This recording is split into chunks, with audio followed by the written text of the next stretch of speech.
I'm here in crazy Bangkok for the third time now, and I'm here to show you all the must-dos if you've only got 48 hours. Khao San Road, is it still the backpackers hub? My honest take with scorpion streets and all. And this is what it looks like now. We hit up the floating entree markets, sensory overload with all the most amazing food, plus I'll tell you all the secrets to not get scammed. Not forgetting the crazy Chatuchak weekend market and the insane Chinatown as well. From sacred temples to delicious food, let's explore Bangkok. So nice. We have just arrived in Bangkok. After an amazing couple of weeks island hopping in the South Thailand, we are so ready to be in the hustle and bustle of the city, to soak in the culture and to see all the temples. Okay, first of all, we are staying just outside of Khao San Road and we walk past this absolutely stunning temple. Look at this detail. Where are we, Tash? What the Wurak Kongko Kora he had. Yeah. She tried, guys, she tried.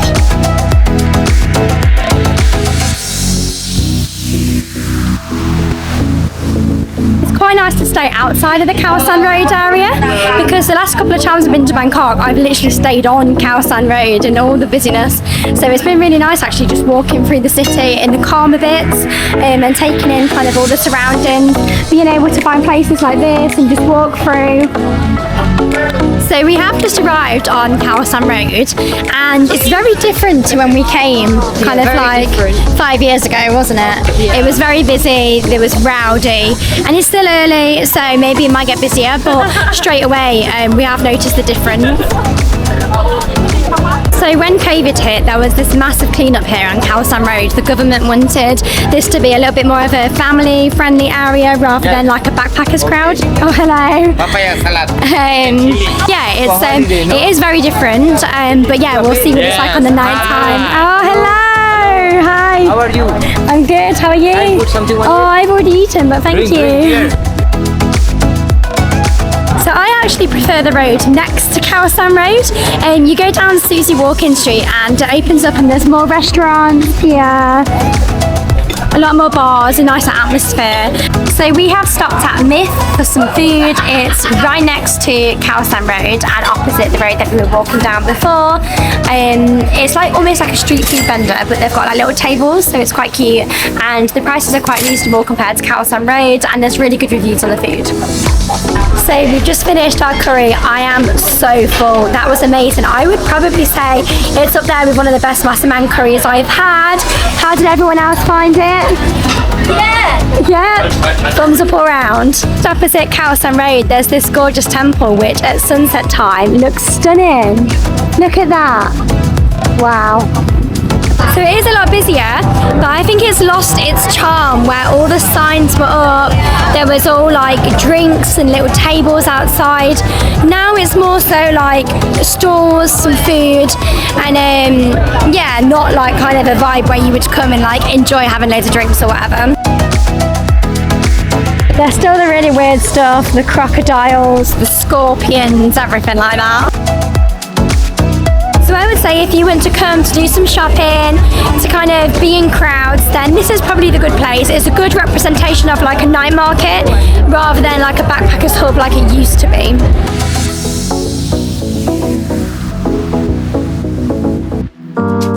From crazy Bangkok. Today we're excited because we are going to the floating and the train market. I've actually done this a couple of times before. The first time I got scammed, so it's really important to plan your trip kind of a little bit in advance, even if it means planning when you get here, because the first time I came I used a tuk-tuk driver, and the tuk-tuk driver took me to somewhere completely different to the floating markets, and we kind of were forced to pay a lot more money than what we needed to, whereas if we would have got kind of a tour or a grab, we would have been able to go to the main floater markets, which are actually free to go in. You just need to pay for your boat ride. And the second time we went, we learned from this mistake and we got a tour. It was really good. We did the train markets and the floating markets.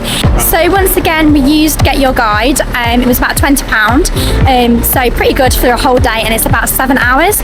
So the train and floater markets are actually outside of the city centre, and so when we priced up ordering a grab there and back, it wasn't that much more to just do a tour and do both markets, so that's what we're doing.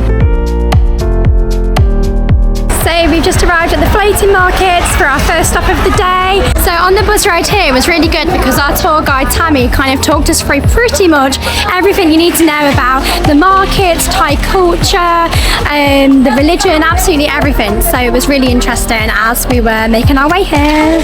Fried banana. Oh, fried bananas. That's one thing she recommended, wasn't it?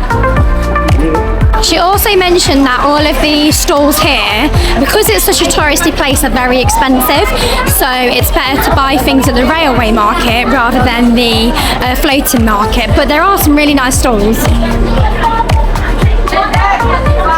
And because this is now such a touristy place, once upon a time when it first opened, it was a local market, but now it is majority just tourists. Locals don't really come here, but that is kind of the same in every tourist place that you're going to go to.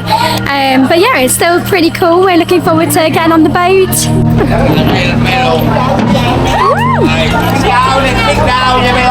Sit down, Tash, sit down.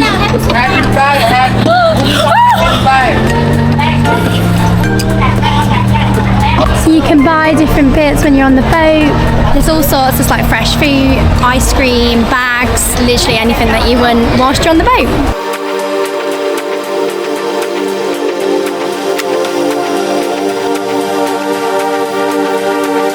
There's also snakes. There's a massive snake here, and there's literally a snake round her neck.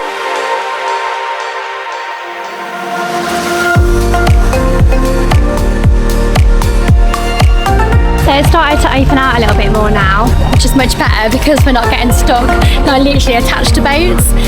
So I feel like there's a lot more like breeze and it's nice.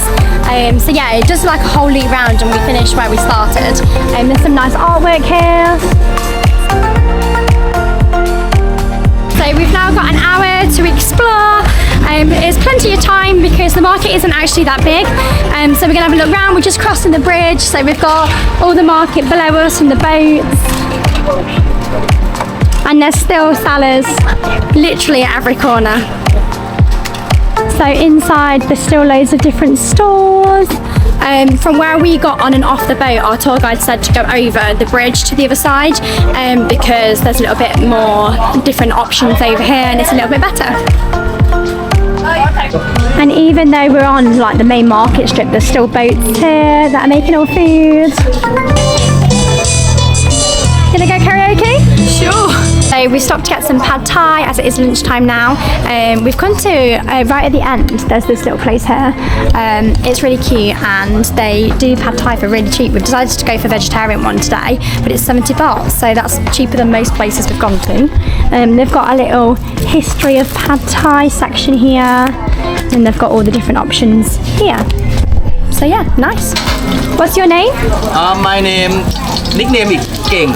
King. I love that.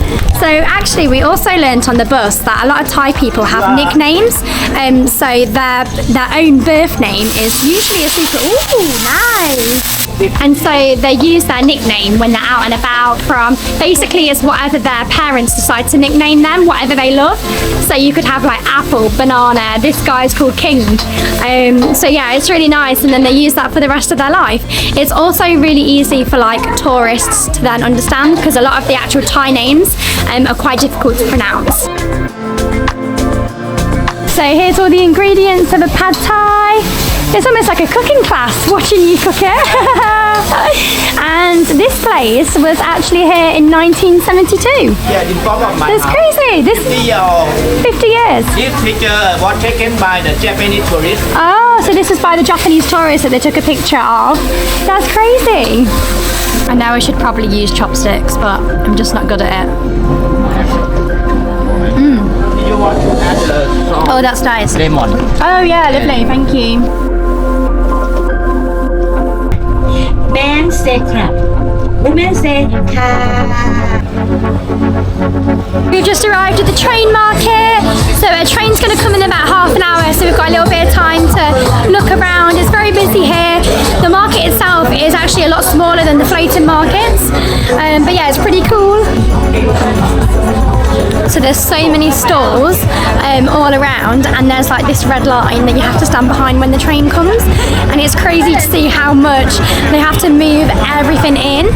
So the red line is literally here, so you can see how tight it is. So there's so many different like sounds and noises and everywhere, but it's pretty cool, isn't it?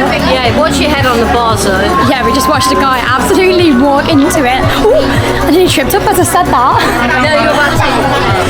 Oh, it's a tripping hazard over here. What do you think to the train market? Pretty cool. Yeah, looking forward to the train coming Very busy. across. Yeah, it is busy. You can barely read. Just heard the train bell and the stalls are starting to get prepared.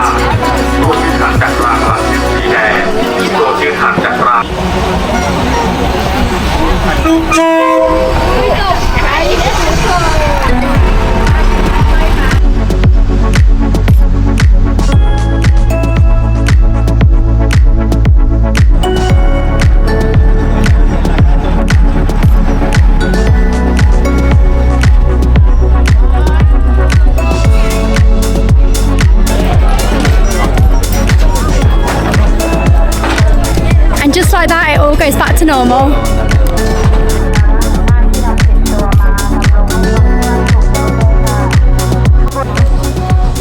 Such a good tour, we really enjoyed it. It was a really good way of seeing both the markets. We've got back to Bangkok at about 4:30, so it is a full day tour. So what's really hilarious is this tuk-tuk drive is actually, it was meant to be 6 minutes and it's taken a couple of wrong turns. We're actually going further away from the restaurant we were going to, and so it's now taking us longer than if we were to walk. So change of plan. The tuk-tuk driver got us so lost that we're now in Chinatown, miles away from where we were meant to be, but you know, we're seeing it as a positive. We've not been here yet, so we might as well check it out. There's a lot of different foods and like everyone everywhere, but it's pretty awesome. I'm so glad we came here.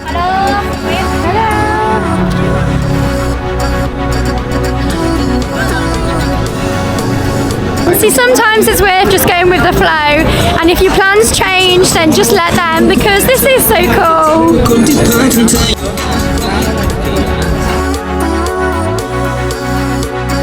So because we were unexpectedly in Chinatown, we stopped at a place called Hago, and it looks really nice, the food does. So we've ordered braised pork with rice. This is actually delicious. The pork just melts in my mouth. It's so nice.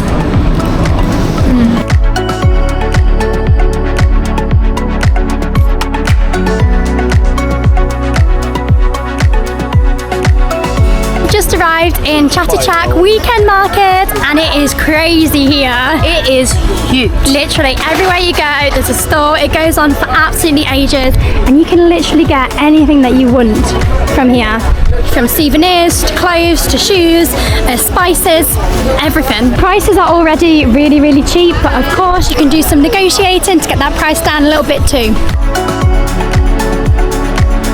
We got to stick together, Tash, because otherwise we'll get lost. No hope of finding each other. No, it's huge.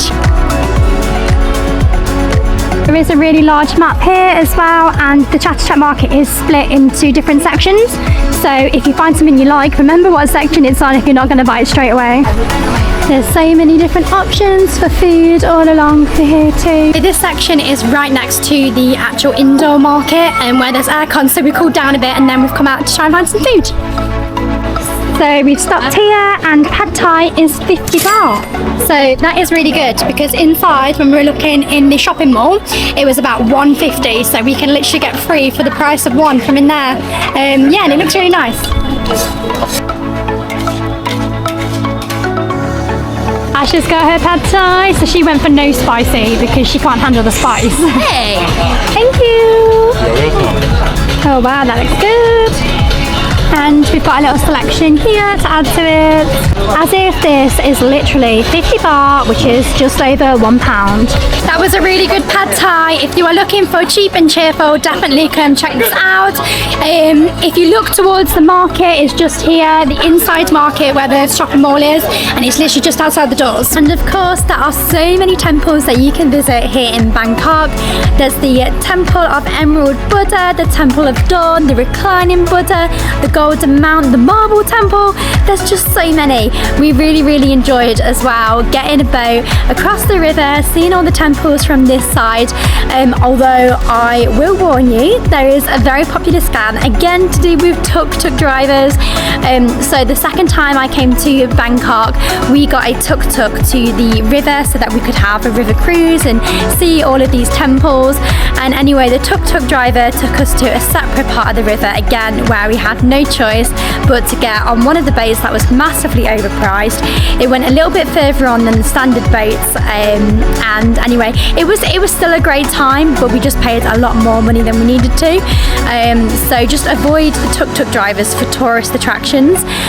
You can get a grab pretty easy if you want to, or you can even walk to most of these destinations and get the activities for so much cheaper. If you don't know already, I'm Nicole. I'm currently wandering the world. I'm living extra for my mom, who I lost way too soon, and showed me that life is just too short. So we decided to pack our bags from the UK and travel around the world.